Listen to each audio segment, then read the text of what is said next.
Hospital reporters, pride and dignity. Stop the New World Order. Welcome to Panmo TV and welcome to this UFO Disclosure 2025. Steven Bassett.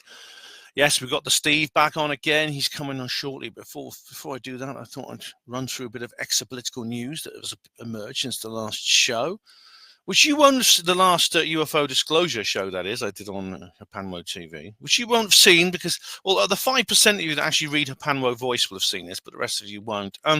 Before we go any further, please, I'd like to draw your attention to the picture behind me. Can you see it? There's a Trumpy boy, the orange man, God Emperor. He's back. And of course, that is a picture. I brought this up in the last video because, of course, he has been inaugurated. I did a series of videos about that. And there he is signing Executive Order 14176, the famous executive order. The declassification of federal secrets, which includes a whole load of things, which also UFOs. I know the Epstein list was a bit of a damp squib, but I think there's more coming from that. But in the meantime, let's go through what's been going on. We'll say more about Trump and everything that's happening in a minute. But first of all, of course, what's been happening? Well, an awful lot. Literally, the day before, Trump put his hand, well, he didn't put his hand on the Bible, but he took the oath. Some people are making a big fuss about he never had his hand on the Bible. I don't know that, but he swore his oath to become president. What happened? We heard Ross Coulthard's interview with Jake Barber, former US Air Force helicopter pilot, maintenance officer, who had salvaged an egg-shaped object 10 years ago. And he didn't hear it secondhand like David Grush. He was actually a first-hand witness. So that's the perfect definition of a whistleblower, you must say, mustn't you? Now, so Jake Barber, he's a man that the skeptics and the backslappers have spent the last 2 years denying even exists. And they've accused Ross Coulthard, they've accused James Fox, Lou Elizondo, and many others of just making them up, pretending they're real people when they're not. Now, Barber describes how he had a very emotionally intense telepathic communication with the intelligence behind this artifact, and he coined the phrase psionics. Now, I've not heard that phrase before, but I know what it means. It refers to that kind of thing. The skeptics and the backslappers, of course, like they always do, they start attacking a person personally. They start saying that Jake is a drug addict and an alcoholic, and their evidence, well, he has wild staring eyes. So there's a lot of people like that. Pierluigi Collina, that demonic-looking football referee. Oh yeah, and he has a wine rack. Seriously, you watch the interview with him, right? There's a wine rack behind him. Well, so what? He likes wine. So do I. Honestly, these people, they make me sick. They really, really do. That's how low they stoop to these low levels, and they're just so negative, and they get proved.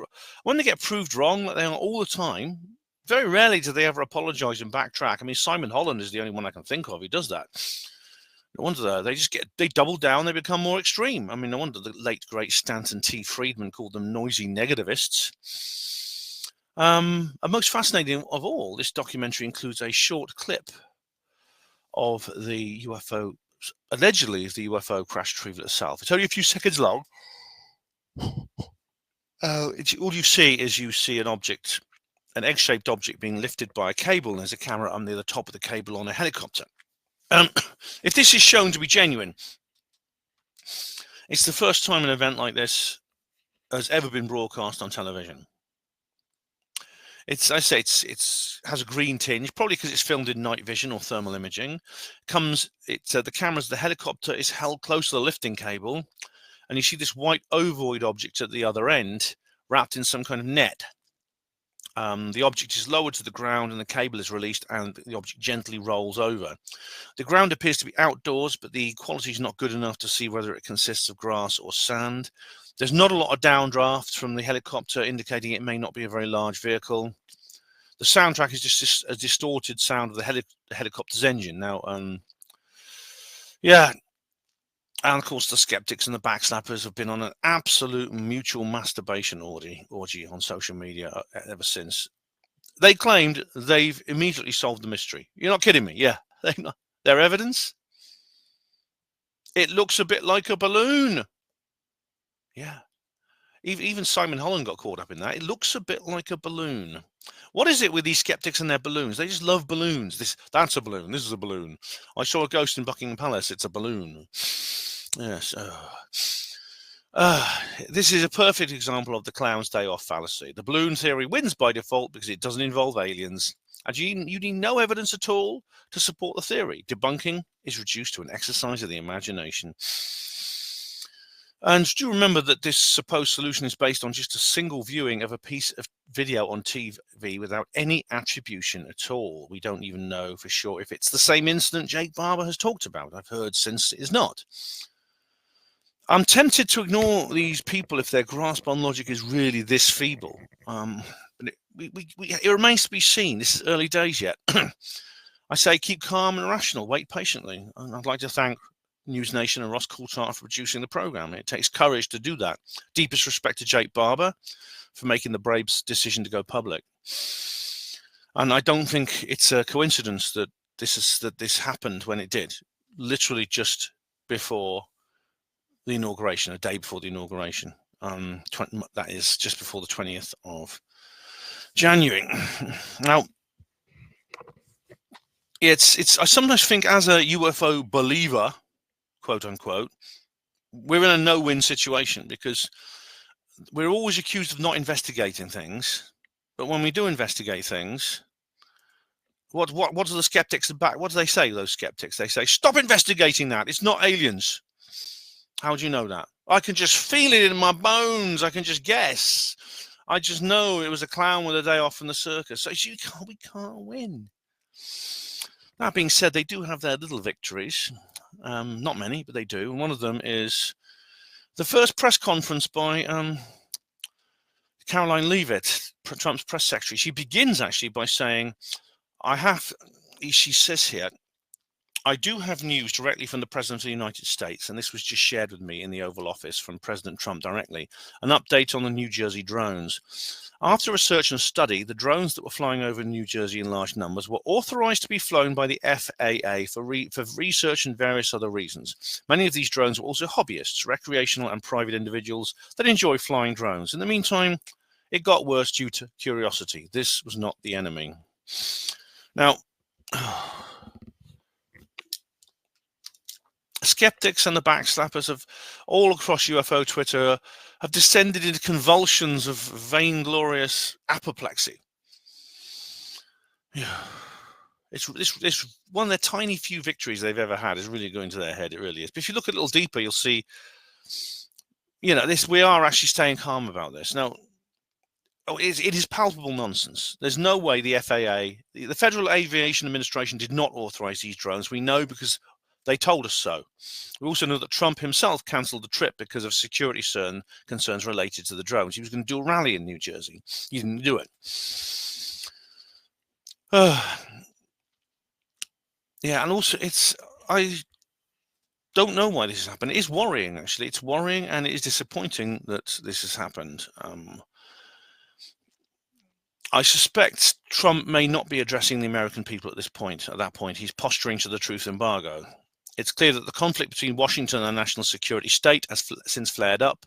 I'm obviously rooting for Trump. We'll see how it develops. But, at least we have an administration now that has the balls to take on the national security state in a political war. I mean, Congress has had this for a number of years. But now, previously, while Biden was going, oh, you better ask Obama and things like that. Now we have an executive that is on their side, that is signing executive orders and setting up task forces to assist. And, well, that brings us on to Tulsi Gabbard. Now, this is really weird. People accuse me of misogyny, but I think she's one of the best statespeople there are.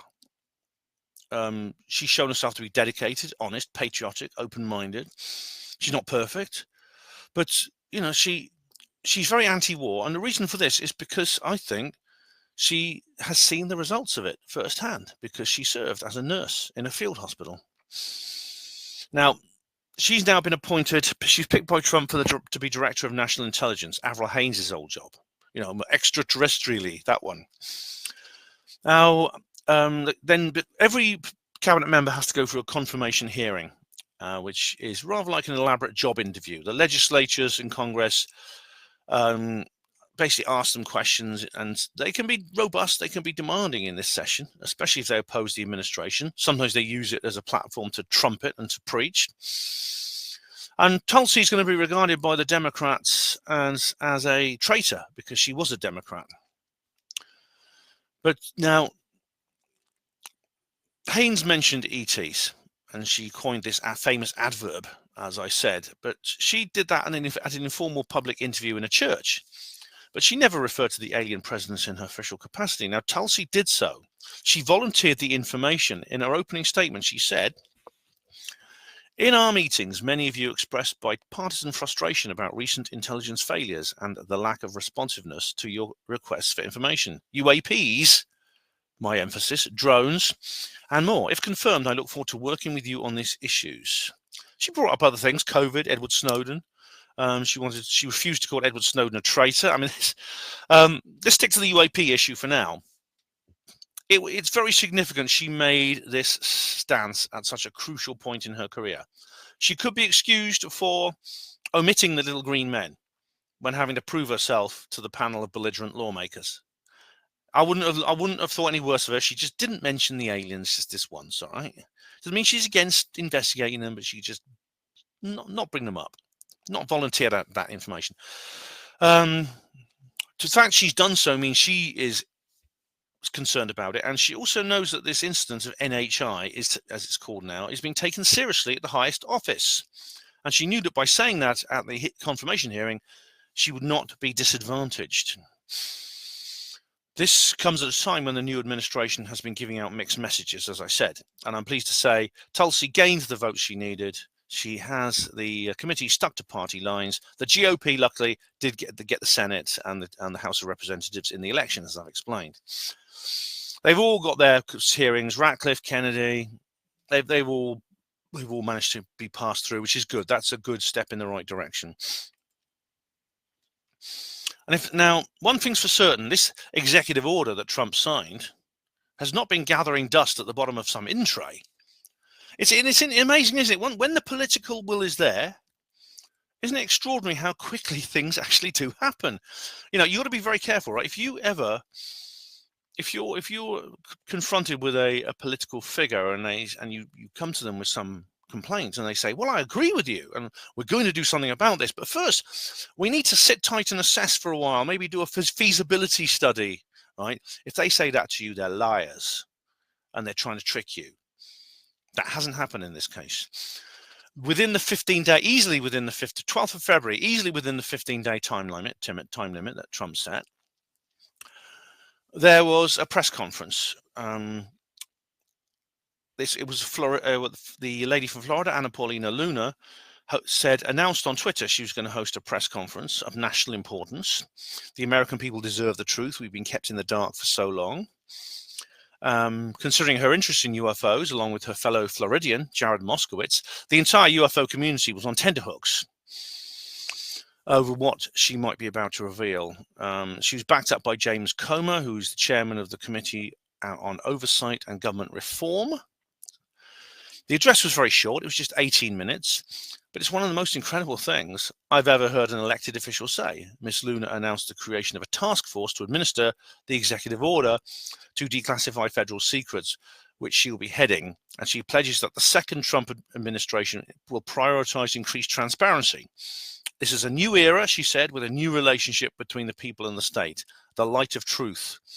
She's fed up with American citizens being treated like children. Ms. Luna is being assisted by the Department of Defense, the Department of Justice as well. And I know I'm not going to bring up the Epstein files this evening, all right, but yeah. This is the incredible bit. She lists a number of subjects she intends to focus on with her task force. And the subjects are just basically a classic rundown of popular conspiracy theories. There's JFK, RFK, MLK, UAPs, 9/11, COVID, Epstein, etc. Yeah, I mean, I'm not tired of saying "told you so," but I will be at some point. And by the way, if you want to know more about the Epstein list, it's not as bad as it looks, although it is disappointing. I covered it on Third Rail Radio yesterday. Other Congress people are going to assist her, such as Nancy Mace, who's renowned for her chairing the UAP hearing last time. Miss Luna claims everyone in Congress has a top secret clearance. Now, that might be so, but even with top secrets, people are briefed in on a need-to-know basis. And she's actually made an appeal for members of the public to assist, which can only mean civilian researchers. If they want my help, I'm happy to give it to them. It's really amusing, actually, right up to the moment that Anna Paulina Luna, APL, I suppose we could call her, began her speech. The backslappers were still gloating over this. It was just going to be a nothing burger again, another nothing burger. And it was all an overhyped scam to get as many people watching the latest announcement about interest rates and inflation figures. But nothing could be further from the truth. Now, funny enough, at the same time, now you may have heard about Steven Spielberg's new UFO movie. It's had its working title changed. It was originally going to be called The Dish. It's now going to be called Disclosure. Now, that decision was made despite filmmakers themselves not usually liking to reuse titles, because The Disclosure already exists as a title. It's a famous film, an erotic thriller by Barry Levinson from 1994. Barry Levinson instantly wrote Wag the Dog. And it's really weird that the way Spielberg's new movie is being handled is odd, because it's not normal practice to reveal a lot of information to the media about a new film while it's in pre-production. Usually the film is made in private and the marketing begins a few months before the release date. That's what normally happens. So why has Spielberg broken this rule? There's something in the air, definitely. I mean, he did actually state it. I got a 20th anniversary edition of Close Encounters where he's interviewed it in 1997, and he says he couldn't make Close Encounters today because he's lost his interest in UFOs. So what's happened to get it back? Hey, Steve, something must have happened to get your interest back. Must bring up that with Steve Bassett. Yeah. Nothing that anyone said so far is revolutionary, but it reveals an awareness and understanding among elected governments about the secrets kept by the national security state and the willingness to take them on in this political war. It's so exciting. It's incredibly exciting. Now, along with my own book, Roswell Rising, a novel of disclosure, available at all good bookshops now. I can also recommend this one, Secret Machines by Tom DeLonge and AJ Hartley. Book 1, Chasing Shadows. Now, this is really quite a really good book. This is really good. It took me a long while to get into this because other things got in the way, and I'm a very slow reader with everything else going on. But this is right up my street. Now, I suppose spoilers are a little bit redundant because it's kind of what you'd expect it to be, but it didn't stop me enjoying it. Anyone who's had contact with the UFO community will know it. It's allegorical fiction, but it says on the back, it says question mark fiction. You see at the very bottom there, it says question mark fiction. Let's just see if you can see that there at the very bottom. It says fiction. Don't know if you can see that, but yeah, it's obviously it has a foreword by Jim Semivan, who is the son of Jim Holvan. Forget it. Now, that's Tom's colleague at TTSA, and it has this ensemble of characters. There's a military helicopter pilot who sees a UFO. He has a close encounter. There's this young journalist who finds this 80-year-old diary of a slave from the Wenceslas mine, and an heiress whose murdered father told dark government secrets. And each chapter is told with a different third-person narrator. Now, I like that style. I actually used that in my novel Rockall. Rockall, my second novel, which is available for free now on Ben's Bookcase. panmo-bb.blogspot.uk. The slave is a first-person narrator because it's a reading the diary. And there's an interlude about a man in Japan who sees a disc-shaped craft. And it's made obvious that this is Hartley's own experience. And there's these stories of different characters, and they kind of interact, and they follow their own paths, but they converge in a series of scenes where the revelation is made that UFO crash retrievals are real and that alien technology has been back engineered. to build a free energy and anti-gravity craft. One character, the pilot, eventually gets to fly a real ET flying saucer. It's well written. It's very fast-paced. It's like Dan Brown. And it's educational, I think, for people who want to learn about the real extraterrestrial cover-up. So in that way, it's similar to Roswell Rising, a novel of disclosure, and its two sequels, I would say. But it has a lot of differences in plot, setting, and style. And I enjoyed this book a lot. And I knew I would, because it's kind of written for people like me. There are even a few scenes at the Little Alien, which I actually got to go there eventually. Yeah, so I've got the sequel now, which is really, really cool. Just got to find time to read it. So, my friends, now all that remains to do now is to bring on the one and only Mr. Steven Bassett and hear what he has to say. So, let's have it, Steve. Let's hear what you have to say. Welcome, Steven Bassett. We're on the Hapanmo show on Hapanmo Radio and Hapanmo TV. So some people will be able to see our beautiful faces and others won't. But how are you getting on? Are you doing well? I'm still here. I can't say more than that. Yeah. Yeah. I'm doing well means is the activism doing well, and right now the activism is tough because the circumstances in the United States have become extremely volatile and complicated, confusing. Pick one. So I can't resist the temptation to remind you of something, Steve, because about 10 years ago, you and I were talking.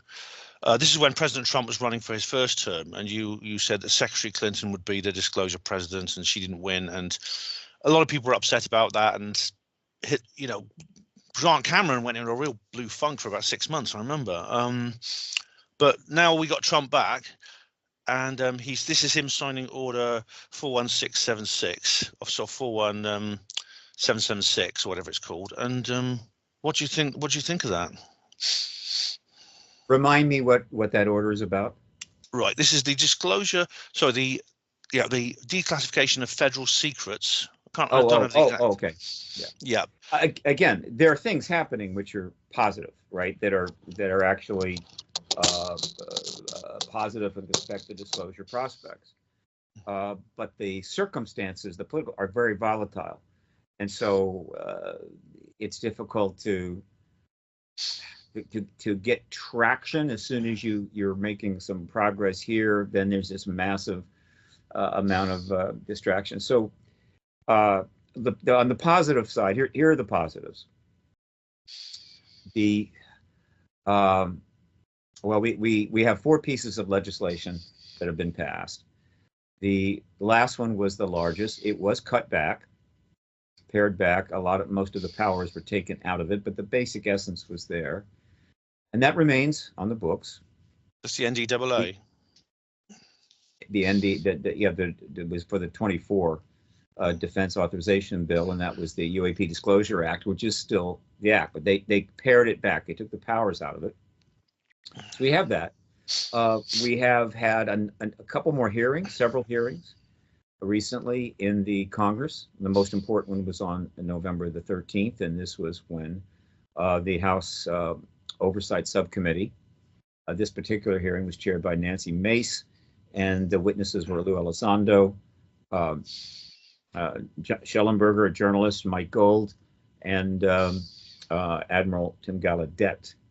And their testimony was substantive, very substantive across a broad spectrum, and then very matter of fact, certainly in the case of Elizondo, that there's non-human intelligence here, and we have non-human tech, which is, again, under oath in front of Congress, just like Grush.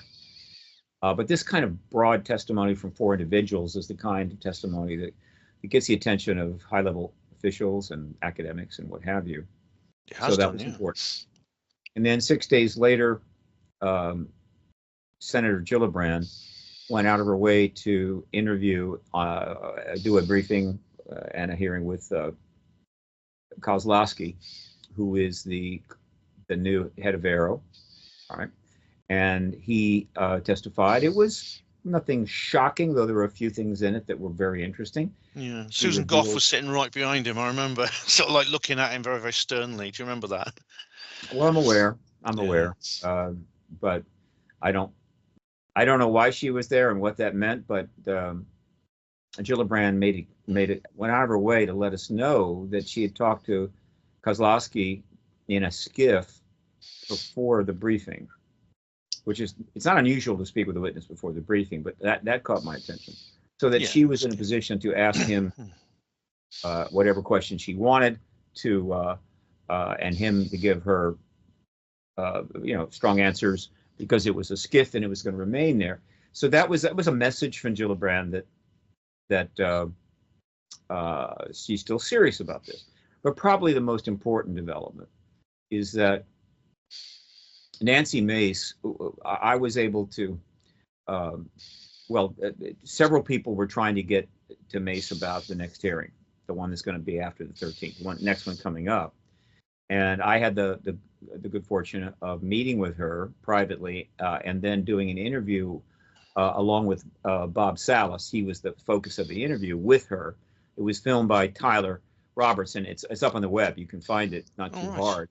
And so it was the first time that Bob Salas, who was one of the SAC base officers present when our missiles were shut down back in '67, and he's been trying to get in front of a committee and testify for 30 years, never talked to a member of Congress directly. That happened that evening after the November 13th oversight subcommittee hearing.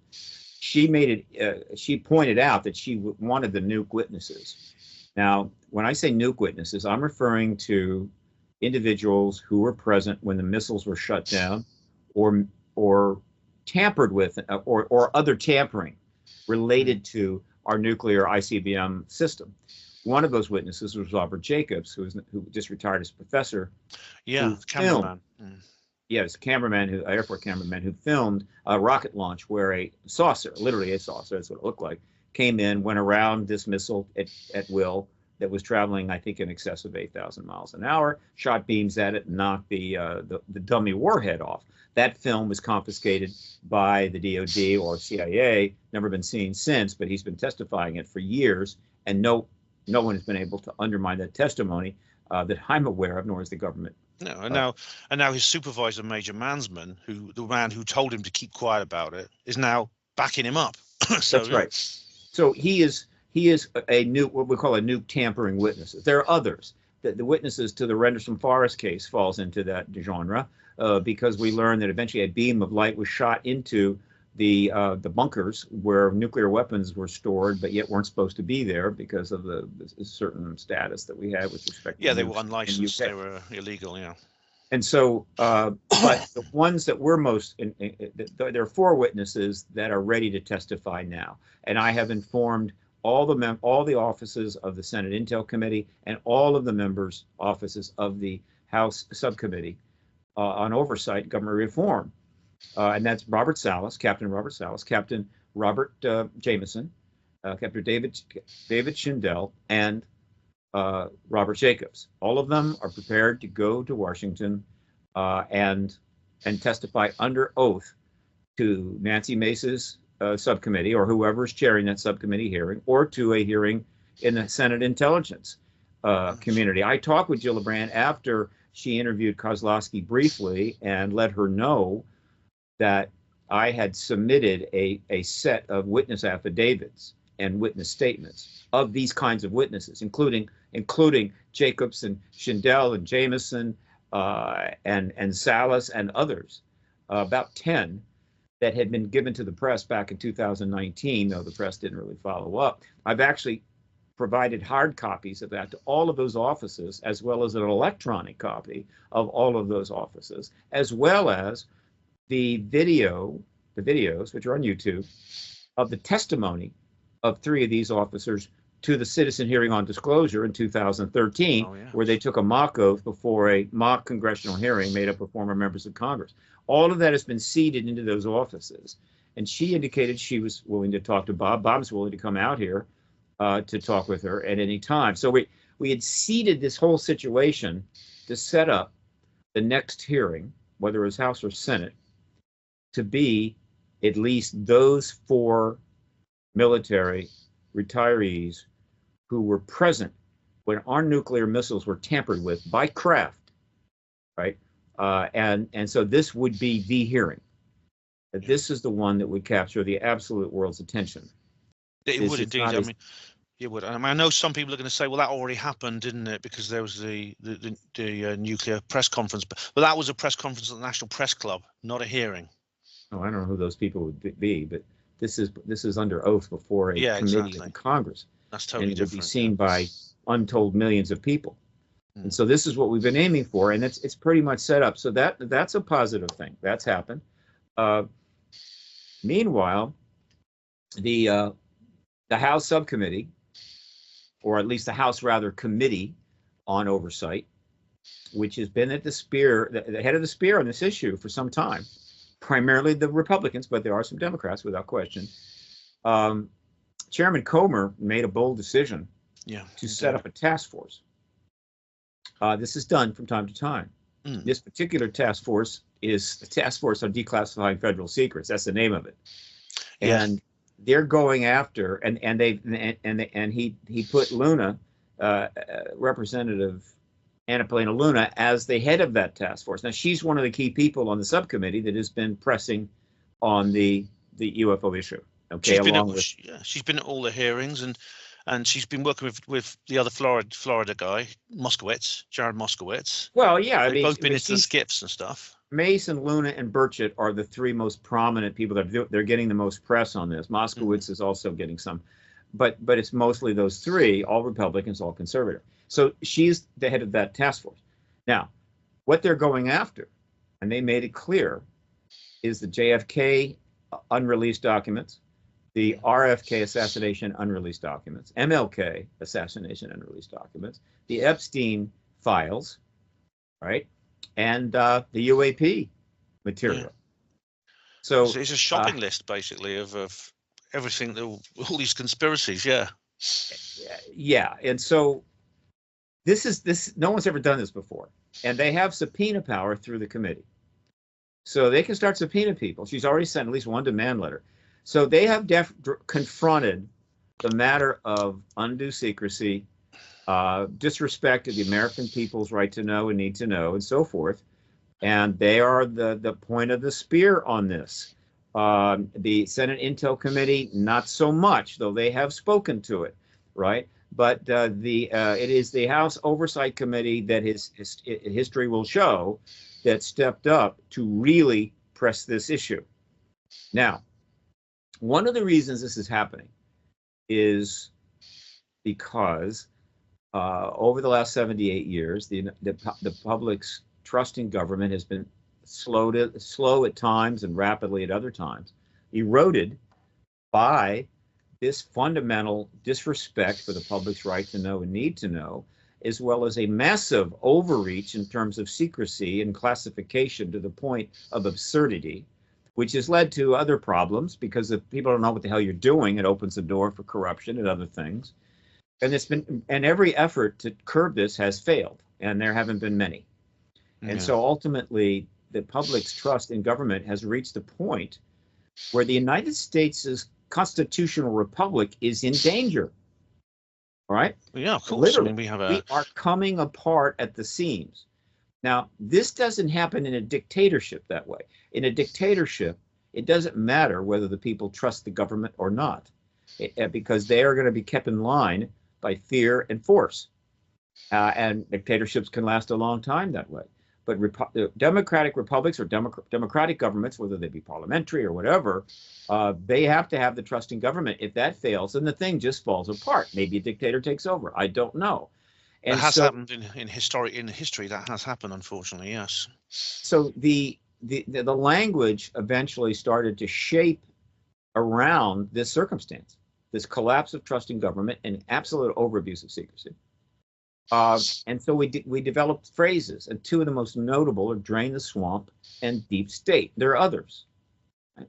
And so these two phrases became essentially heralds of this new era where we have to drain the swamp and we have to confront the deep state. Okay, now that helped get people elected, including the president. As it happened, whether it wants to be or not, the truth embargo and the extraterrestrial presence is because it is one of the most classified thing in the United States government, regardless of whether in fact is totally justified on that basis, because of its importance and impact on national security. No matter how justified it is obviously going to be looked at as part of the deep state. And so it is not surprising that given that the Republicans have won office on this and they're going after the deep state, they're going after this. And so if anybody is upset about that, the ones that did not challenge this overclassification and make it more reasonable, pare it back, they may not, those in the government that have refused to reform, quote, this overclassification scheme, they have nobody to blame but themselves by the fact that now their precious extraterrestrial presence and non-human tech and non-human bodies and all of that stuff is now a direct target of this committee, and ultimately they will have to yield to that committee and other legislation that's coming. Yeah, the buck will stop with them eventually, and I've never heard of this before, where the legislature has done this. And certainly the United States has really got the balls to engage the national security state in this political war. I've never heard of anything like that before. There was a few efforts in the past. There was a church committee, which was a committee that was a special committee that was put forward to address the abuse of classification and secrecy. It didn't accomplish much. It revealed some things which are rather unsettling, but then people just ignored it, moved on. There have been a couple of other senators have gone after it.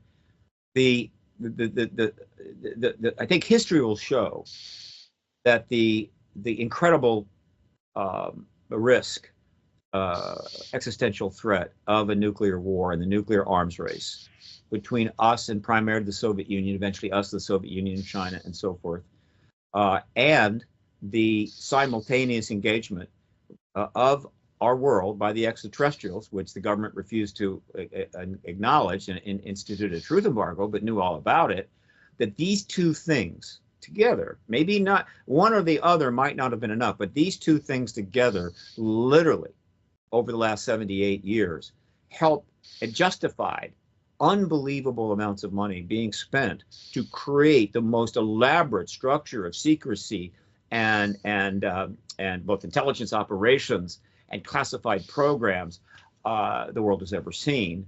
And it's finally gone way beyond where it should go. It's now a major problem, a threat to our stabilities and so forth. And the whole disclosure movement, capital D disclosure movement, which would be the confirmation by heads of state of the extraterrestrial presence, thus ending that truth embargo. One of the reasons why it's so important is that it is one of the few things we can do to turn this, to change this path and start to get back to some form of balance and less of a threatening reality where we're always on the verge of killing ourselves, blowing it up, launching missiles and everything else. So the disclosure movement is a lot more than just getting the confirmation of extraterrestrials. It's about saving human civilization from itself. Yeah, it is. It really is. And that's a point you've always made, and it's absolutely true. And there's more hopeful signs as well. One of them is when Tulsi Gabbard, who's now the Director of National Intelligence, when she was at a confirmation hearing, which is basically an elaborate job interview because the Congress has to approve the cabinet post. She said, "In our meetings, many of you expressed bipartisan frustration about the recent intelligence failures and lack of responsiveness to your request for information on UAPs, my emphasis, drones, and if confirmed, I look forward to working with you on these issues." She said she refused to call Edward Snowden a traitor. There's all kinds of things she said. Now, at that crucial point in her career, I would have forgiven her for not mentioning the little green men. I'd have just said, but it's clear from her this wasn't a response to a question either. This was her opening statement, that there is an atmosphere in the legislatures, where that is the kind of thing you can talk about. Not only can talk about, but it's beneficial for you to talk about them. Well, like years where we were 50 years ago. It's not even comparable. Marco Rubio became Secretary of State. Marco Rubio led the introduction of the first piece of legislation ever into law, and that was the bill that went into the 2021 COVID relief bill, $2 trillion bill. He's now Secretary of State. As you say, Tulsi is now the Director of National Intelligence, and she's referred to it. Of course, you've got just 3 days before the inauguration of President Trump, his son Donald Jr., who has 1 million some plus subscribers to his YouTube channel, that's right, yeah, had Louis Elizondo and Ross Coulthard on for an hour and a half talking about UFOs and disclosure. That's amazing, that, yeah. And they're referring to his father, your dad, your dad, your dad. Again, we really have put this issue right on the edge. We're one solid hearing away from the president being able to very comfortably come forward and say, I can confirm to you that, yeah, we have this non-human tech and non-human bodies or non-human biological, whatever, or extraterrestrial presence. And it would be, oh, sure, we're that close. Or we are actually at a point, given the president that we have now, that a hearing wouldn't even be needed. He could simply call some press into the White House and say it like that. Of course, a lot of hearings would follow. So we are that close. But that there's something happening every couple of weeks that is just sucking the air out of the space. I get it. It's a complicated, dangerous world without question. And we've had some extraordinary things happen and more extraordinary things happen. And there's a considerable amount of very significant political uncertainty. Well, and that's just the way it is. You know, I mean, that's just the way it is. If you want to be an activist, you got to deal with that. If you can't deal with that, do not take this path. It's always going to be that way, Steve. I mean, you can never wait for completely still waters to launch the ship, because otherwise the ship will never be launched. I mean, one of the reasons I think that what happened with the Roswell incident, it was the early Cold War in July 1947. The world was still trying to restructure itself after World War II. The Indian Civil War was raging. By the end of it, about I think 3 million people were killed, which is basically a series of riots, and 3 million people were killed. I mean, it was a turbulent world in 1947. It was an uncertain world. You know, the nuclear threat had just begun, things like that. The Soviets were about to detonate their first bomb, things like that. And so keeping this particular subject at the forefront, it's always going to have to battle with others. It's always going to be jostled and moved around and have to push its way. That's always the way. But I mean, the fact that it is such a priority now, and the fact that it is so spoken about so openly, and people from within the national security state are now giving testimony. People who've had dealings with the national security state. We haven't had physical evidence published. I know a lot of people complain about that, but this is progress. It's real progress. We have had physical evidence published. The CIA released a whole bunch of files, I think sort of to try to show that they're not complete assholes. And if you go read those files, there's a lot of information in there that points to, obviously, our this issue. The FBI did the same thing. But let me make one point. The situation in 1947 through 1953. By the way, we were having a war in Korea, early 50s. If I had been there and I'd have been an advisor or general or whatever, and somebody had come to me and said, "What's your view? Should we hold on this new rather extraordinary development that either we just learned in Roswell, or we did kind of know about it? It was very tightly held because of previous events, but the Roswell thing has kind of just pop the bubble here. Do you think we should hold off?" I could have easily, I believe I might have very well said yes. The issue is not that we embargoed it in 47, formalized that embargo in 52 with the Robertson panel, 52, 53. That's not the issue. The issue is this embargo has lasted too long. That's the problem. Okay. And you say, well, what's too long? It's like having the flu, right? If it lasts for a couple of weeks, you're probably okay. But if it goes on for 7 months, you're probably going to die. And I could give you other metaphors. There are lots of them. The thing is, it's too long. If something sits in your icebox too long and you eat it, it'll kill you. And so the problem is too long, way too long.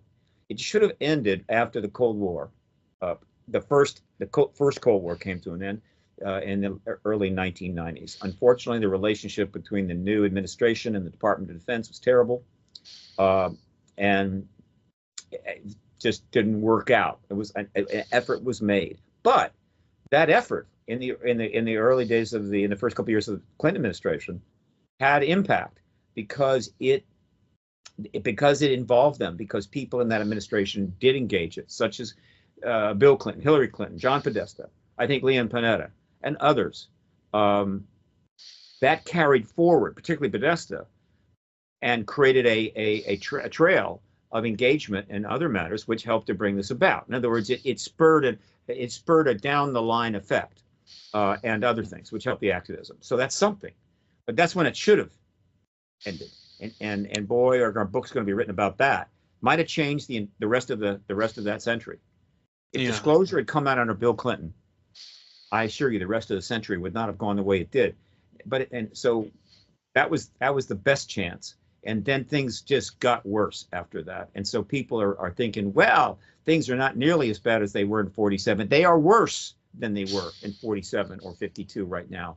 We are barely hanging on to order, structure, and the ability to prevent an either an accidental or a just sheer stupid use of nukes for the first time in war since 1945. Yeah, that's and of course we have many more of them. We have like more missiles and things, and I think the nuclear weapons issue is maybe at the heart of the reason for the truth embargo, because that's really hitting us where it hurts. I mean, it's our most potent weapon system. It's kind of so terrible that it could, like I said, if used fully, it would destroy the Earth, and the Earth would provide. It would destroy a great deal of human civilization and make the rest of the people wish they had probably died in the initial blast. Yeah, exactly. And it would cause. I mean, and it says like the testimony of people like Salas and Dr. Bob Jacobs indicate that these if there's one thing we can glean from their behavior, they have an interest in these weapons, and they're clearly demonstrating their ability to control them and neutralize them now in a way that no human adversary can. Yeah, they can turn them off. They've made it very clear. They can turn them off. They can shoot them down. This means we can't. They're essentially saying you can't touch us with these. They are saying at minimum that we can't do a thing to them. For those that think we can and are prepared to spend billions more and keep this going, they've sent a message to us. I think also that they may have sent a message as well that. Why do you have these? And these are a threat to you. We'd rather you didn't do that. Is that message include? Look, we're just letting you know if you do decide to launch them, we'll just turn them off. And those that want to bet on that, well, all I can say is, please don't. I wouldn't bet on it, but I hope that's the case. I wouldn't bank on it, but I hope it would be the case. No, you can't bank on it. My God, I mean, no. But there's some people that would. And it's like, hey, don't worry about nuclear nonproliferation. We don't need to negotiate that anymore. And the companies that are making all the related nuclear arms material, making a fortune, they say, fine, let's just keep making them because hey, we get rich, and the ETs will stop the war if it happens. That kind of stuff. I think that's the message. Yeah, we'll find out. We'll find out if a nuke gets used. If a nuke gets used, it actually goes off. It could be a tactical nuke in Ukraine. We will find out very quickly whether or not they would have stopped it. And two, we will find out very quickly whether we have the maturity, the wisdom to deal with that appropriately. Yeah. We will find that out very, very fast. And I'll tell you, billions of people around this planet, because everything is instant now. I mean, literally, if something happens at 8 o'clock on Monday morning, most of the world's population can know about it within an hour or so, depending on how important the thing is. That's pretty important. So billions of people within a couple of hours are going to be sitting there literally in a state of both shock and abject fear. What's going to happen next? And I will feel bad for them, and I will feel bad for them at that time. Yeah. But then the question is, why didn't you press your governments to deal with this? Why did you let them get away with this crap for so long? Why didn't you push your own governments for nuclear non-proliferation and other negotiations to get us into a world where everybody wasn't on the verge of slaughtering everybody else. And the answer is, well, we're just people, and we just didn't do it, and we have to lead our lives, and we're frightened, and they threaten us, and whatever. And I get it.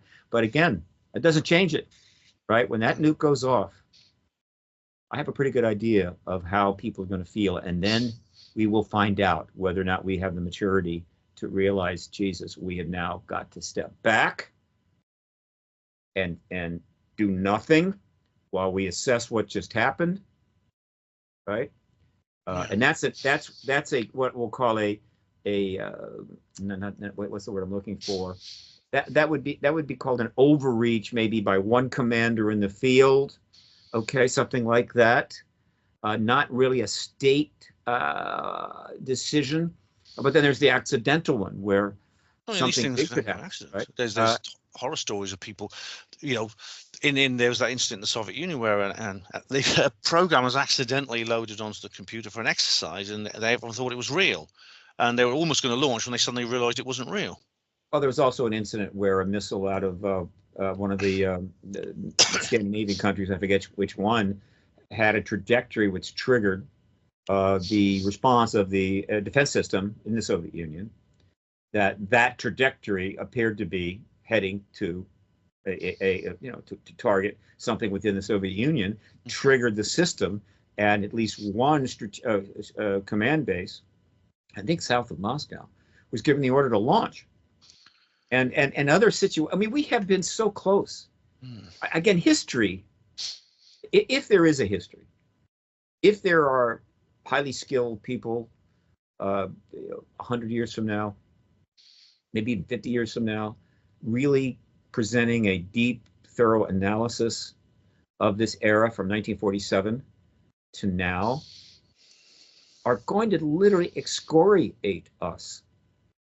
They're going to be writing about what in the hell. I mean, look, you're talking about the 20th century. You're talking about a pretty advanced societies capable of space travel, right? Advanced technology with a huge population to take care of, 8 billion people. Well, eventually now, but certainly since 50, it's been growing every year. And they're looking back, what the hell were you doing?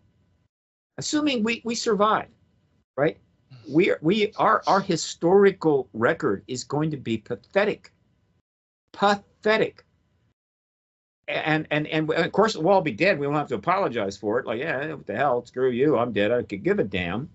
But just letting people know that if any of your relatives, your great grandchildren managed to make it, and they're reading this stuff, they're going to read how these 3 generations, starting with the baby boomers, certainly, will give the greater generation a greatest pass. I mean, there was a war.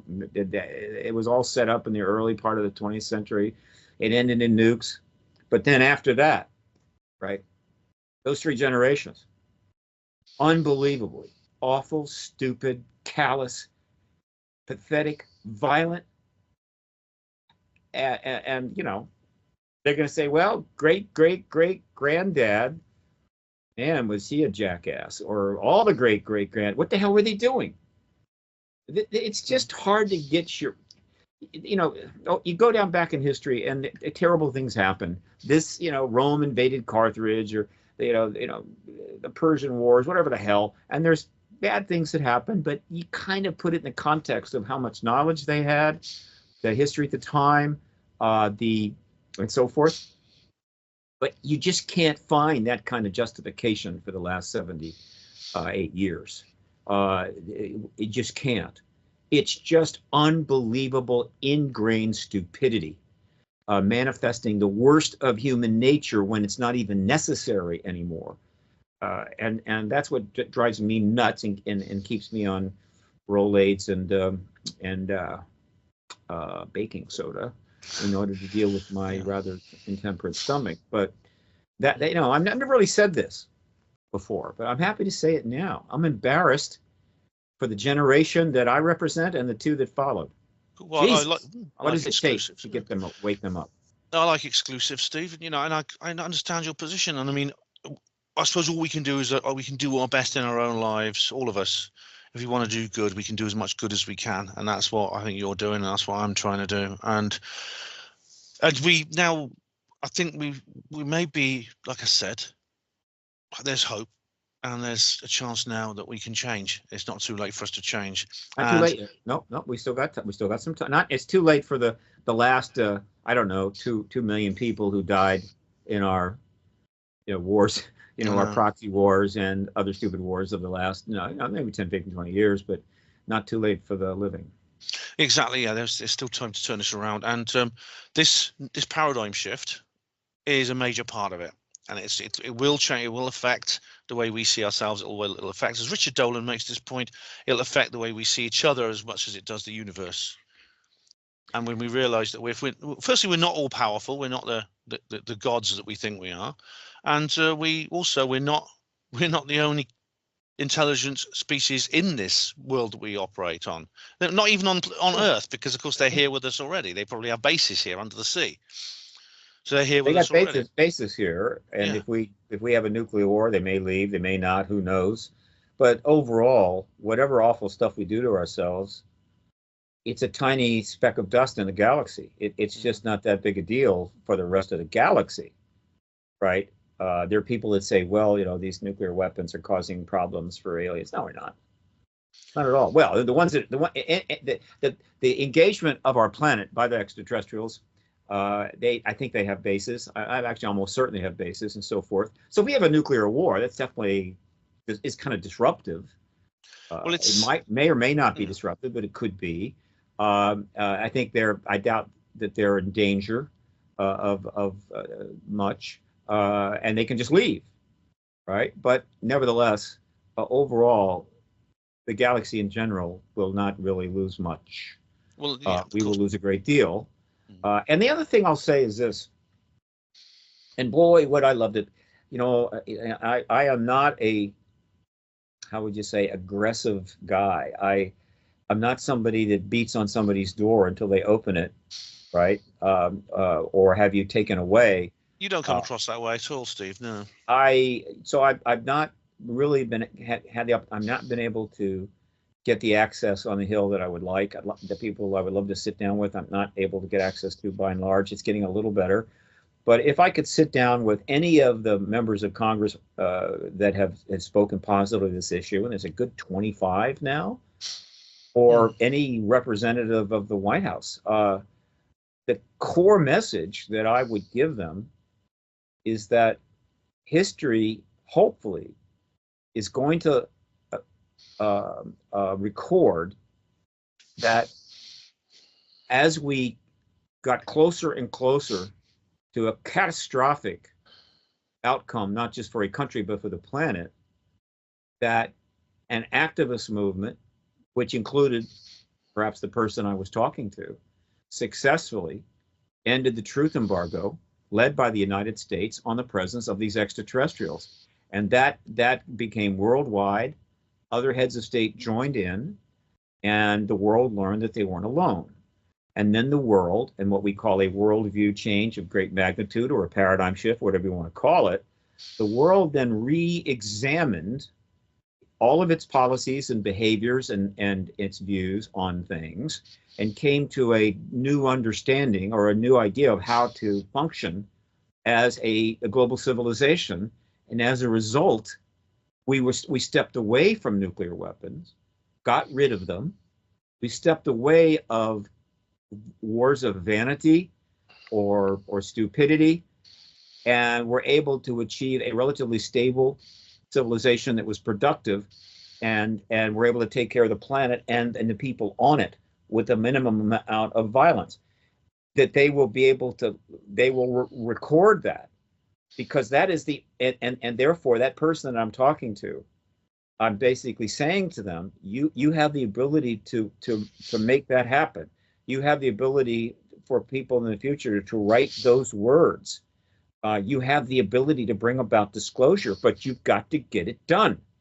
Yeah.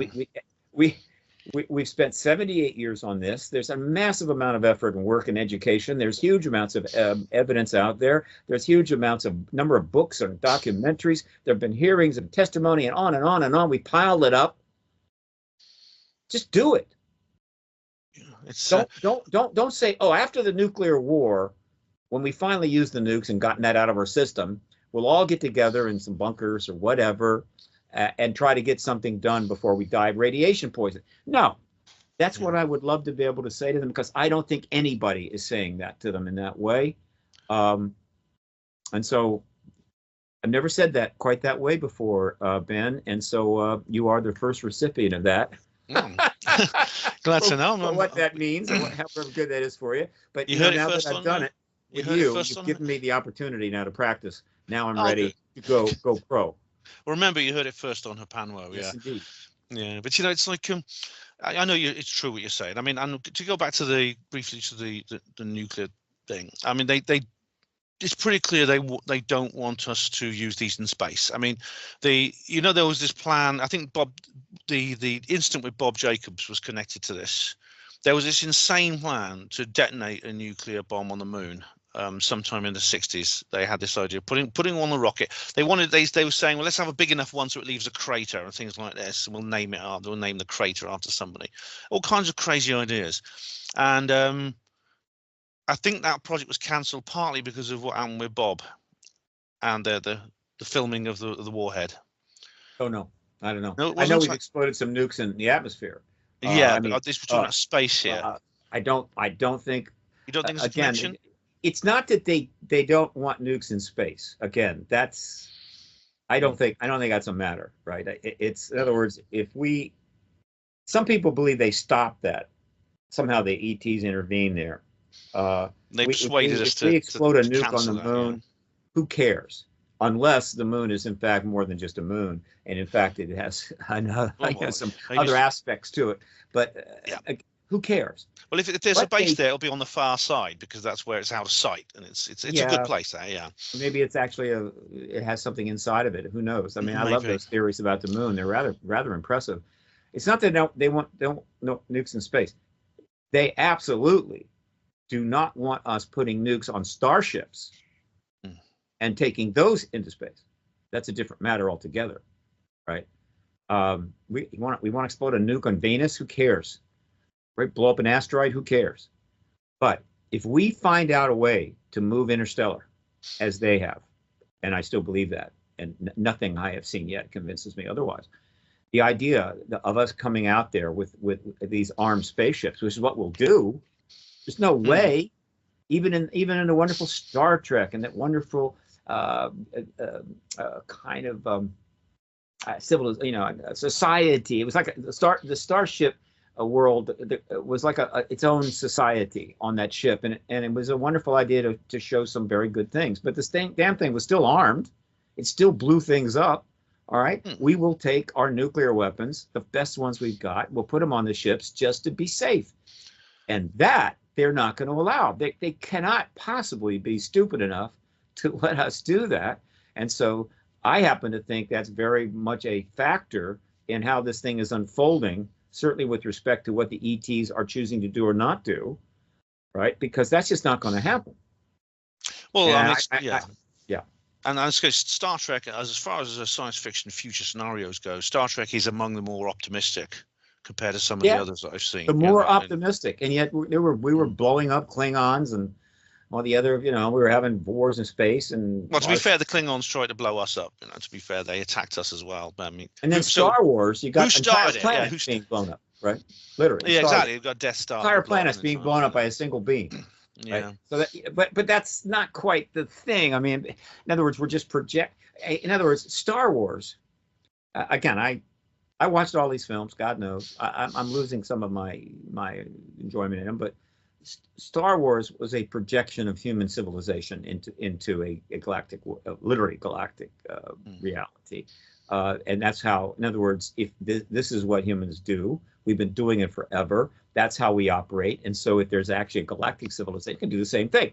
All right. And so if you can blow up a planet, you're going to blow up a planet, kill billions in one shot.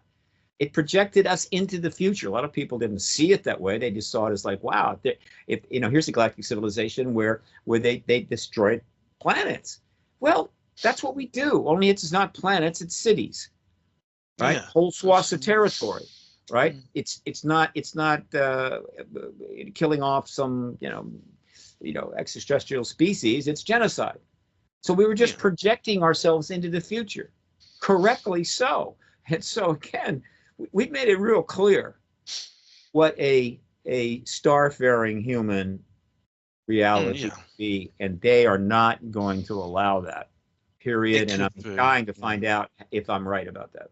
Well, I mean, it's possible. I mean, we could end up with something like Starship Troopers or Blake 7 or something like that, which is these are very dystopian scenarios of but I'm glad you brought up anyway. I'm glad you brought up cinema, Steve, because I want to bring up Steven Spielberg.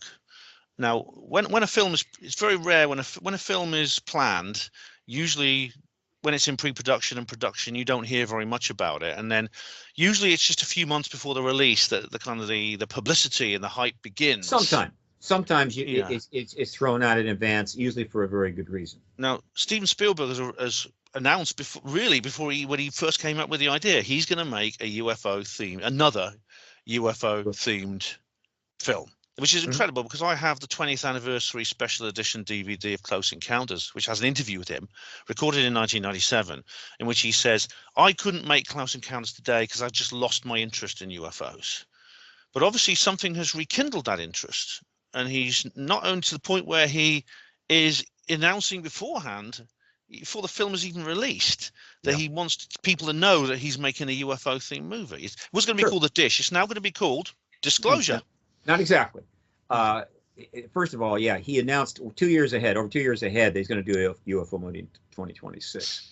And this is not long after Spielberg's operation put out its first documentary on this ever, a documentary series called Encounters. Got a few things wrong because, well, they didn't want to talk to any of us because, we're all crazy. But whatever. The point is that that was a documentary. Now, nobody has a stronger connection to this issue in the world of cinema than Spielberg, and he's earned it without question. He does amazing stuff, and by and large, if you look at it, it's pretty more reasonable and less violent, and so forth and so forth. So nobody has that, and but he has always kept a distance, right? He moves a little towards the reality of it, and then he steps back. I get it. I'm not going to tell a man how to live. He's been a positive force, but the circumstances he certainly has been aware of everything that's been happening the last 7 years. He can watch those hearings along with everybody else, and so when he announces a UFO movie for 2026, you can damn well bet that it's going to be affected. And responsive to everything that's happening right now. So, as is often the case, a new film will have kind of what we call a working title. Yeah. And so, because they gotta have a title for it, right? Something, right, to refer to it. And so they use the dish, meaningless, but that was in play. But then, as it moved a little bit forward, it learned that there was another title that they were using as a working title called Disclosure. Now, I happen to think, again, you can pick anything you want to be a working title for a movie a year and a half in the future. The Dish, perfect example. They could have called it anything by using Disclosure as another working title. That was a message from Spielberg to all of us that one way or another, this film is going to be connected to Disclosure. Whether or not we have Disclosure, the real thing, capital D, confirmation between now and then. And one of the reasons that they have put this out ahead of time like this is so that as we're going through all of this, that film is in the back of our mind, which means what? It's what it means. When that film hits, it's going to make a fortune. Yeah. It's going to make a fortune. $1 bill, $2 bill, $3 bill, pick a number. And well, Hollywood is about messaging. It is about art. It's about the creative process, and it's about making money. And by and large, making money comes first. Creative process comes second, right? and political messaging comes third. And I respect that. And I'm glad he's there's making nothing wrong this with move. there's nothing wrong with something being an industry. It's got to be, people have to earn a living, and Spielberg, with his considerable experience of the industry, will have realized that, and he is deciding to do what is right with knowing what is coming. I mean, see, I was just lucky when I wrote Roswell Rising, a novel of disclosure, which is about what would happen if basically we had disclosure in 1947. It's an alternative history. I wrote that in 2016. I didn't know what was coming.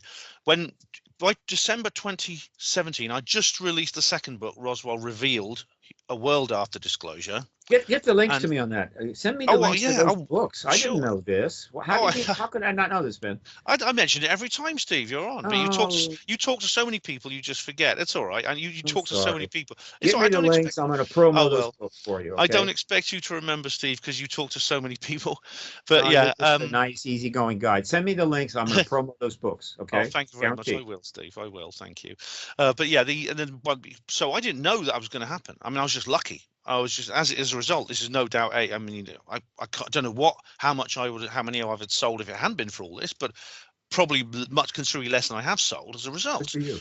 For these three books. Thanks, mate. Thank you. And so Spielberg is kind of like he is responding to this. He's responding to something which he knows is very serious, and he knows it's going to be very lucrative. He knows people are going to be interested in it.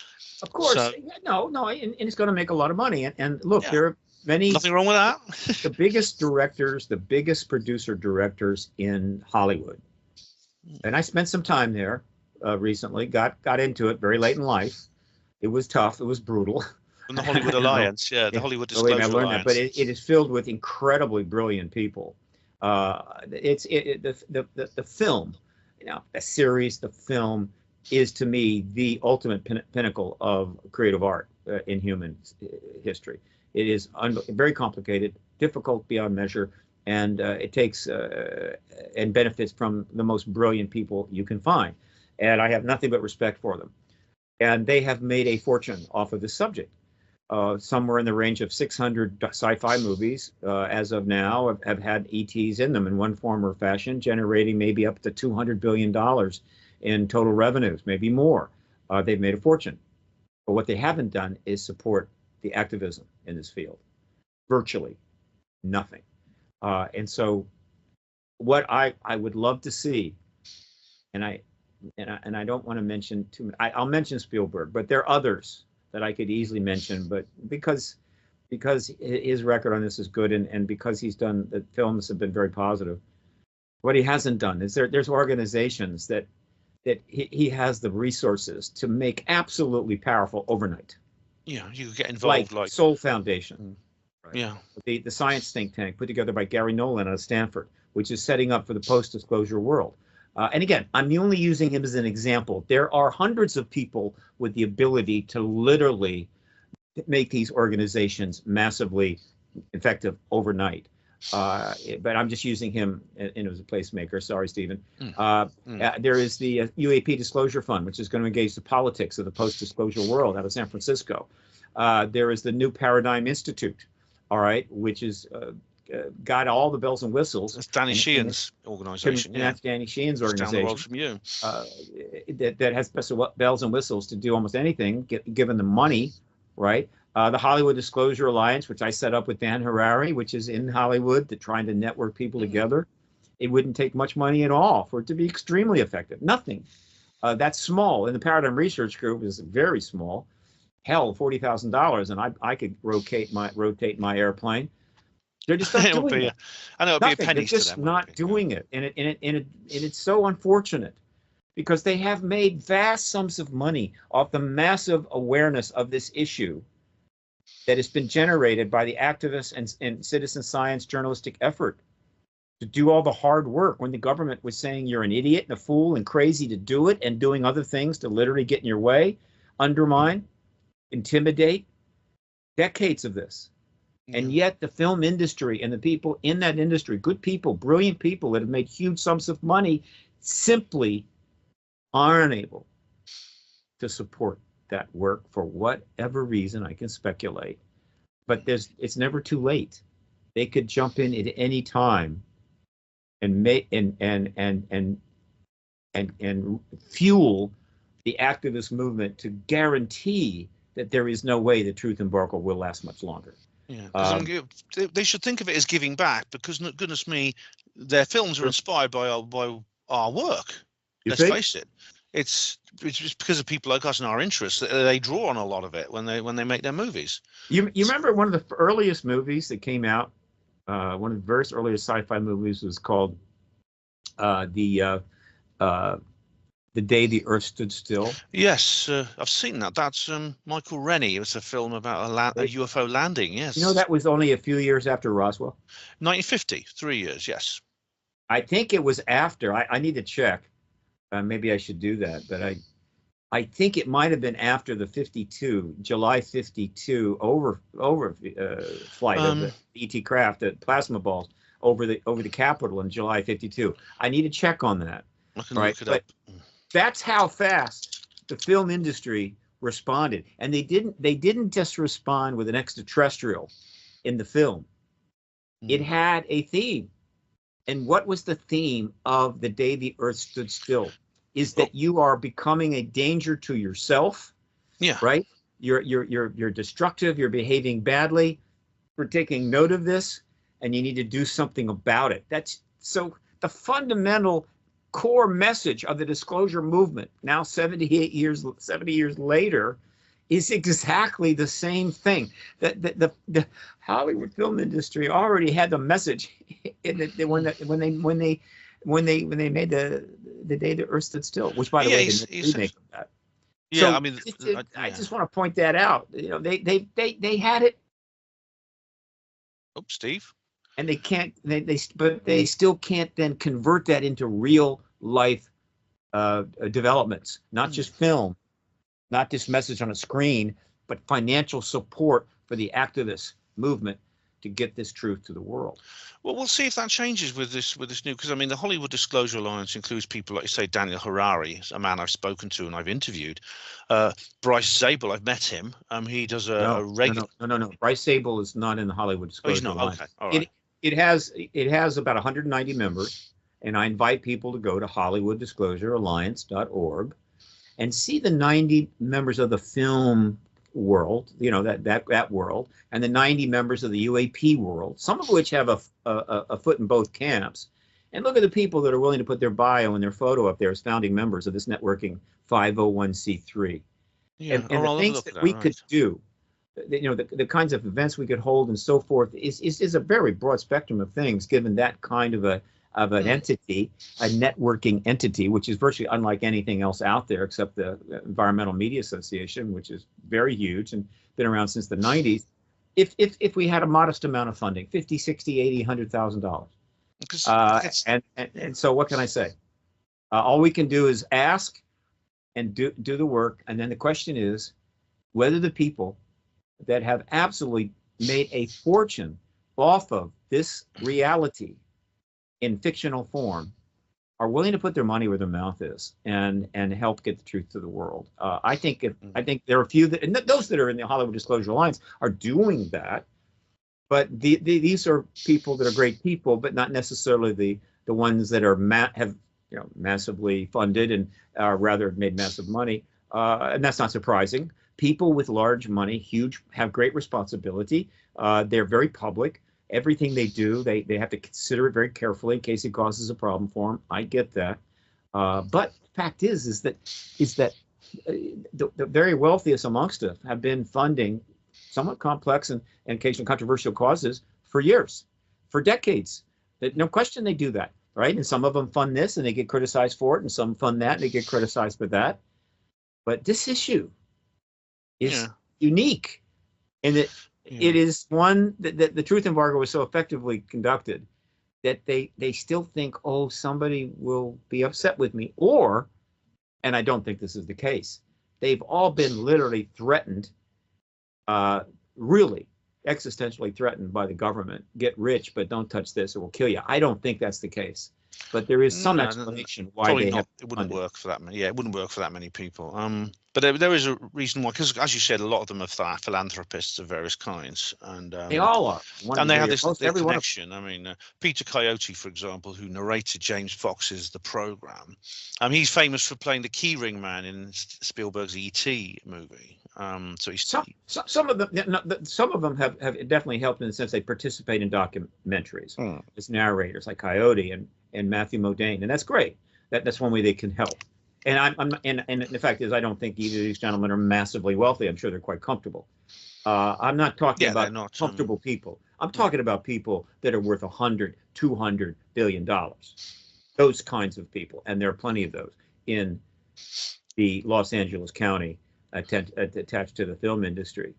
Who have, I mean, you can get you get a tourist bus that takes you past their front gates. Yeah. Oh well, hopefully this will hopefully that will change, Steve. I mean, once, like I said, once it used not to be very cool to support environmental issues or things like that.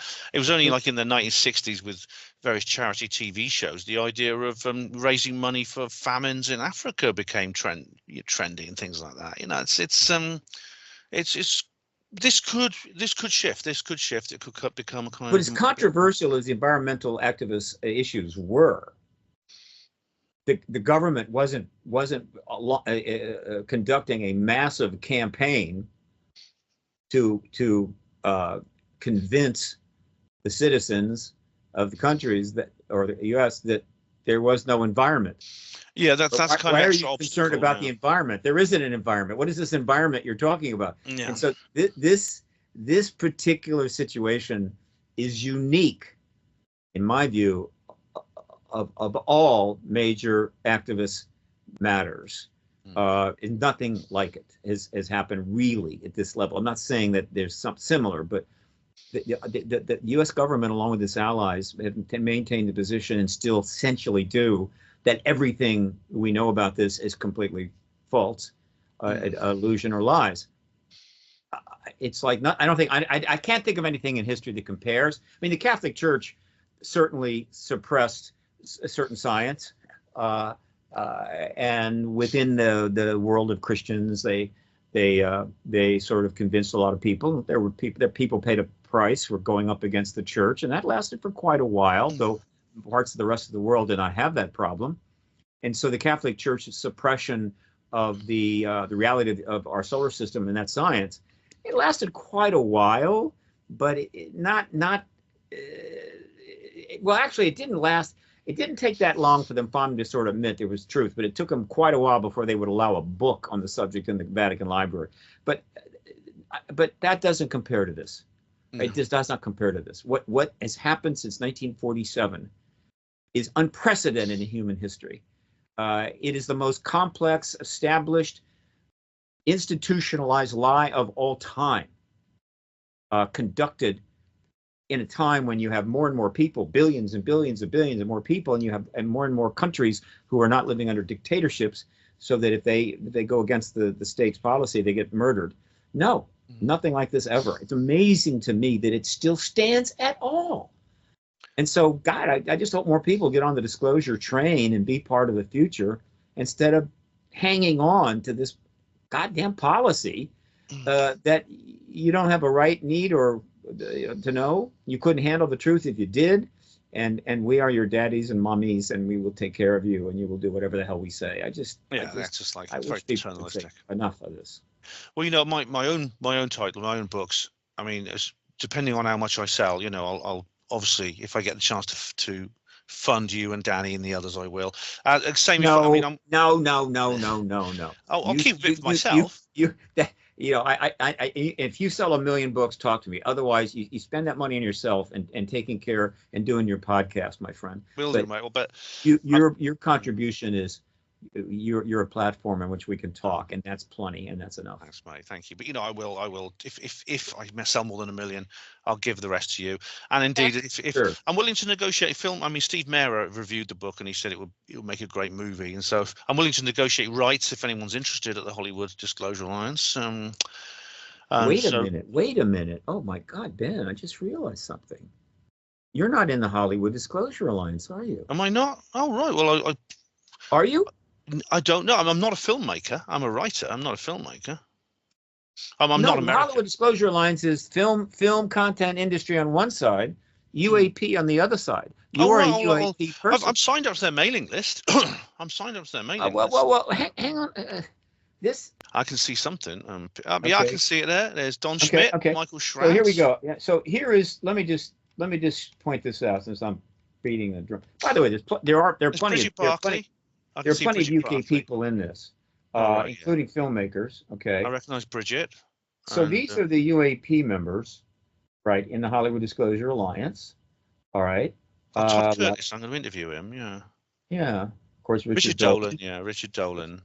And Linda Moulton Howe, of course. You've got some of the legends. So now this is where you should be. Oh, right. And let's find out if you are here. If you are not, I'm going to fix that right away. Thanks, mate. I'll add myself. Because you're talking about trying to get your books into a film. That's why we set this up. So you can reach across to the other side. Yeah. And I don't think you're in. I don't think I'm on there. I know Nancy Thames. I recognise. Yeah, I've touched phone to her.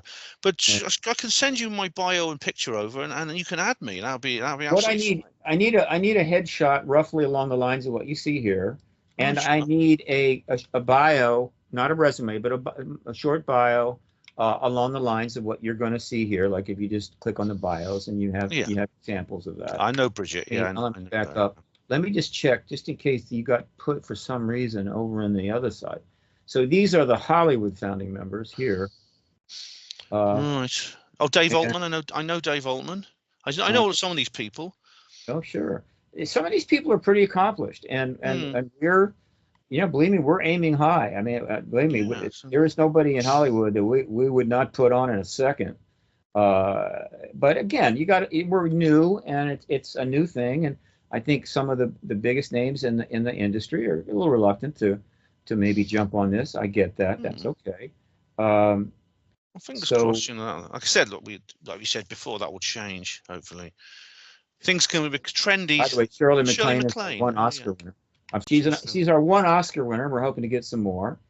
But in other words, these are people that have been. They're actors, or producers, whatever. Many of them are still working. And they have put their name and bio up here, unconcerned that it's somehow going to harm their ability to do their work and be in. Darcy Weir, of course, I know. Wallace, of course, remember her, right? Oh yes, she was in a still movie. Let's see. So this is the Hollywood Disclosure Alliance. Gives you an example of what we're doing there, and we're hoping that at least one person in Hollywood will go. This is something that's worthy of support and really give us some funds to really do have some fun. So hang on. Let me go back to here and I will unshare. All right. Stop sharing. I may share some more things here in a second. Let me just, okay, confirm stop sharing. This actually works pretty well. I'm going to. Yeah, it's a shame they're getting rid of Skype. It's a shame it's going. Yeah, I'm afraid Skype couldn't compete, and it's about to, how would you say, disappear. Oh dear. But that's life. I will send you over my bio and everything and picture. Yeah, I'll do that, and I'm happy to be. I would like that. Yes, an affiliate, definitely. But what do you think's going to happen next, then, Steve? What's your next? What's your prediction for the immediate future? Boy. Tricky. I always ask you this. It's always a tricky one. Let me put it this way: what's going to happen next politically in the United States? I do not know. We've lost. It's hard to find. It's hard to find handles to grab. I don't know what was going to happen next. I think we're in a highly chaotic situation. So that's that. Now, in terms of the ET issue, the disclosure issue. I think that Nancy Mace is going to hold a hearing. She says she wants it, and so the question is when. I know that she's inclined to have it as soon as possible. So that's something I feel confident about. I feel there's a better than fair chance, better than even chance that she will bring the nuke witnesses in for that hearing. But of course, she can bring any witness she wants, so that could happen. There's a potential for some activity in the Senate Intel Committee. Certainly Gillibrand could do something at any time, but I'm not so sure about that. There is, let's see, there is, and then there's the matter of the task force on declassifying federal secrets, which is a pretty straightforward name. I mean, there's nothing ambiguous about it at all. Covers a lot of territory. There's enough federal secrets to declassify for the rest of this century, right? But the fact is, on that, she actually said that it was fourth on her list. It was a casual statement. Her list could be whatever, but it was like I think JFK, RFK, MLK. Actually, it turns out that Epstein files was number one, and they didn't give her everything she wanted. She's actually mad about that. That's good. Yeah. And then the UAP issue. However, it's worth noting that the JFK, RFK, MLK withheld files regarding their assassination is trivial compared to the UAP issue. In other words, it's like they got him. We know they've got him. Obviously, somebody was worried about us learning something about the U.S. government that would make us unhappy. The point is that those could be released like that. In other words, one subpoena, one demand letter, and wherever those files are, they're released. Yeah. Maybe with some redactions. She's talked about some redaction. But that's not the same thing, because redaction means you've got the document and you've got the redaction, right? So you kind of know why there's a redaction there and it's clear. That's not the same thing as not letting them out at all. And that can happen very, very fast. And if that is the case, if she gets the JFK documents, if that task force gets them, that task force and Anna Paulina Luna is going to have a significant empowerment. If they then get the RFK documents, it's going to empower that task force even more. And if they get then the MLK even more. And so by the time they decide to really make the run on the UAP stuff, they're going to be a force of nature. And so I like the setup, unless it drags out. Right? If they're going to take 6 months to get one and 6 months to get other documents, no. But the setup is interesting, and I see how it could play out very powerfully for the UAP issue. But the UAP issue could also jump to the head of the line. It's all in play. That's the thing that's interesting and maddening in a way. It's all in play. It's all there. There's no mystery anymore. And yet it's still just out of reach, because it is the reality of the ET presence has unbelievable historical power. It affects a huge range of entities and people and organizations. It has all kinds of public relations problems that it poses. It opens up a lot of cans of worms. I get that, and it's incredibly, massively important. No disrespect to John F. Kennedy. He's just one of many assassinated leaders. There's a connection as well. And there may be a connection there. It's not huge, but there might be a connection there. So I get it. This thing is as big as it gets. And so it's a little tougher to get done. But we are so close that it's going to be interesting to see who closes the deal, right? Who's the deal? Where is the closing going to come from? There's several ways. There's several paths to disclosure at this point that are relatively defined, though everybody will get credit. Everybody should get credit. All of the efforts to get credit. But there's several paths. I'm interested in which one is the one that finally takes it home.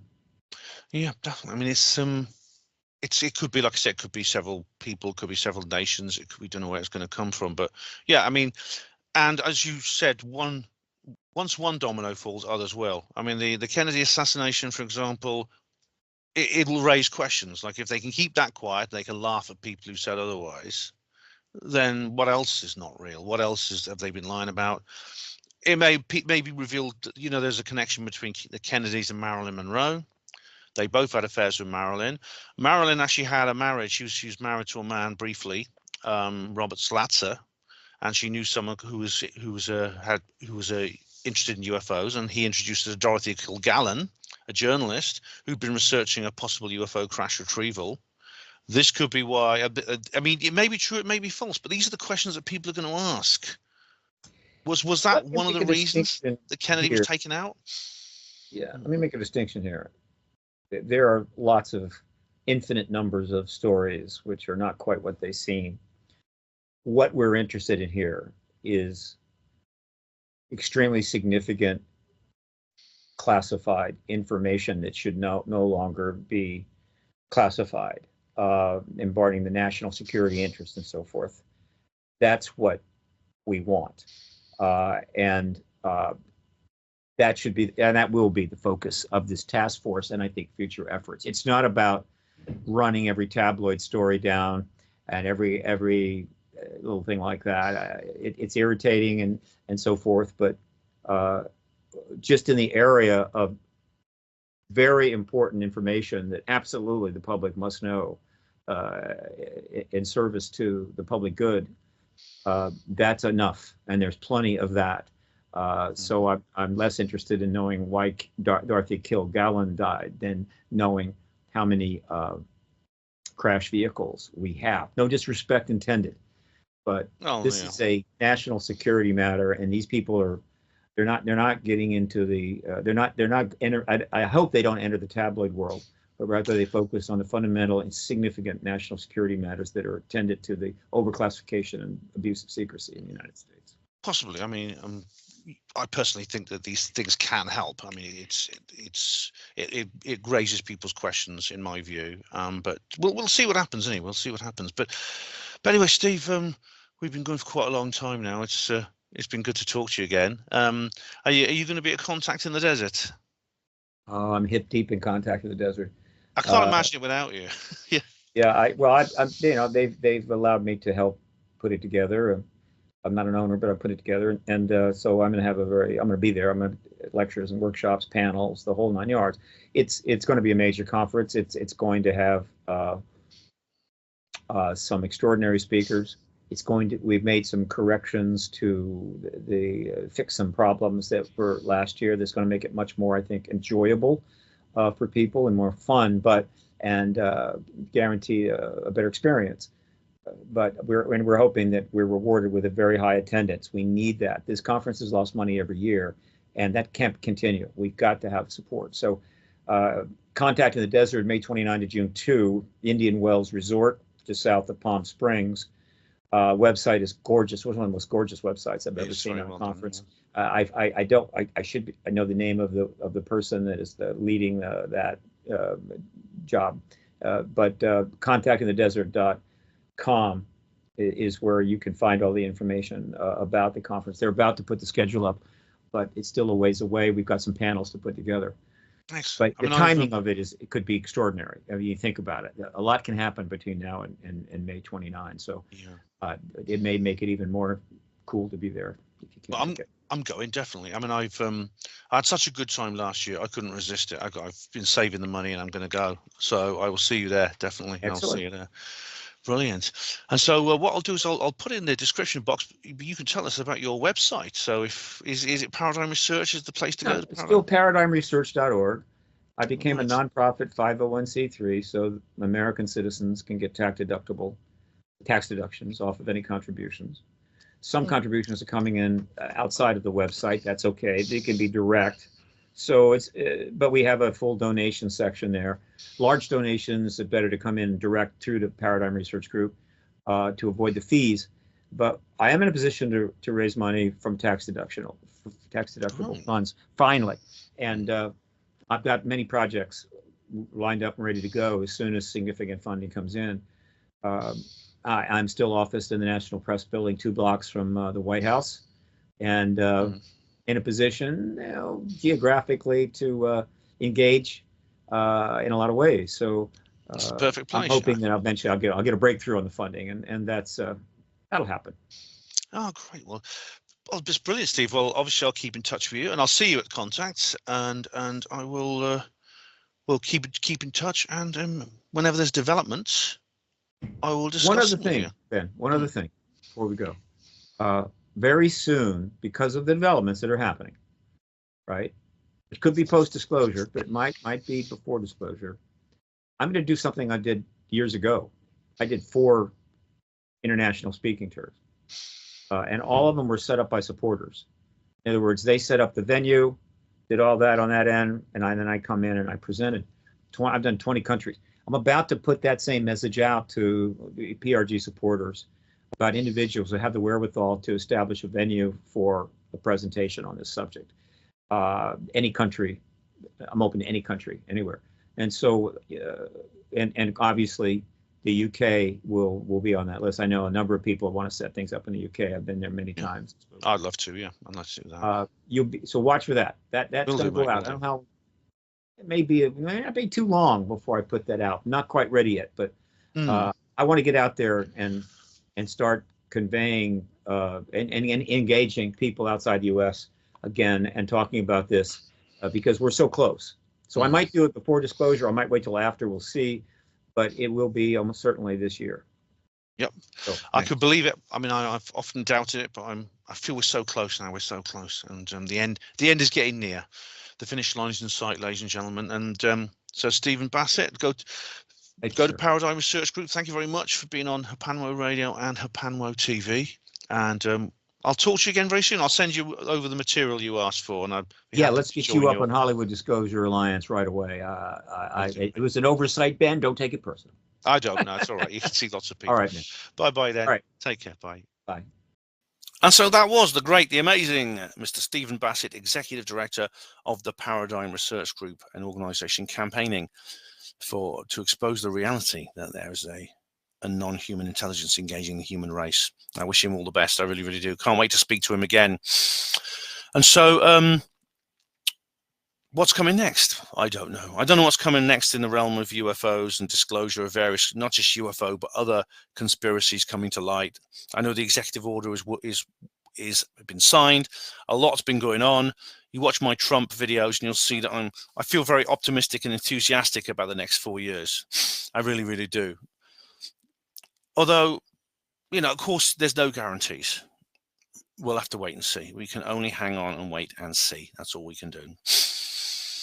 As for this channel, the Hapanwo TV, there's a lot coming up. I've got another Oxford graffiti video almost ready, I think. There's enough material there for another upload. And I'm speaking at the Birmingham UFO group on Thursday, so please do get there if you can and see me live. If you can't, don't worry, I will be filming it. It's like a football match, though. It's nothing like being there. So I do hope to see you on Thursday. Go to bufog.org. All the details are there. And so I hope to see you there. And for everyone else who is interested in what's coming up, I'm not sure about apart from that, but I'm playing it 1 week at a time. I think that's the best way to do it. But thank you all of you for watching. Thank you all of you for watching Hapanwo TV. Thank you for Steve Bassett. Thanks to everyone. Hospital Porters, pride and dignity. Stop the New World Order.